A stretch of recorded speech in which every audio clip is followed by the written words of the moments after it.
Nahar po. Hindi po siya handa.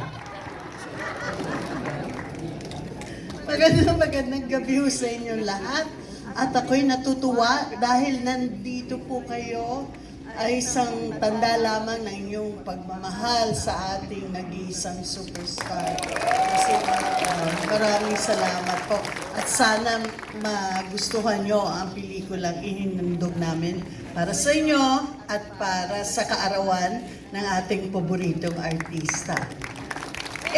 Hindi naman po ako masyadong handa sa magsalita ngayong gabi.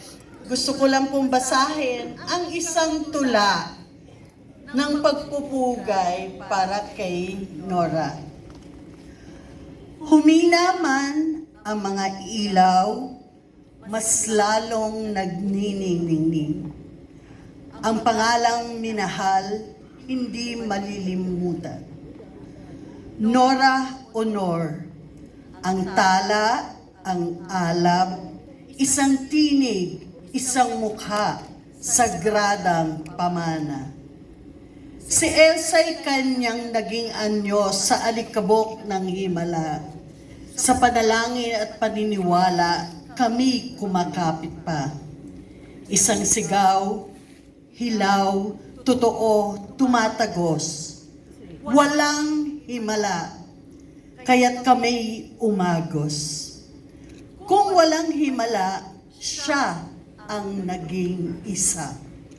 Isang milagros sa ilalim ng araw na kay ganda. Sa bona, siya'y tahimik ngunit matapang. Sa kanyang mukha, pag-ibig na walang pag-aalinlangan. Sa tibor dat ako, siya'y matatag at totoo. Binasag ang hadlang lumipad, sumulong ng buo. Bilang Andrea, ipinakita ang sakit ng ina. Bawat eksena ay sugat na hindi nasayang, kundi dakila. Sa gamo-gamo-gamo, umalingaw-ngaw ang tinig niya. My brother is not a pig. Sigaw ng dignidad at bansa.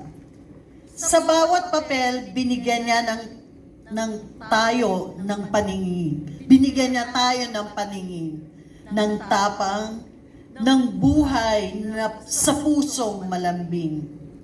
Mula Banawe hanggang Daewoo na payak na ganda, si Flor Contemplacion may bigat ng mundo sa kanyang mukha.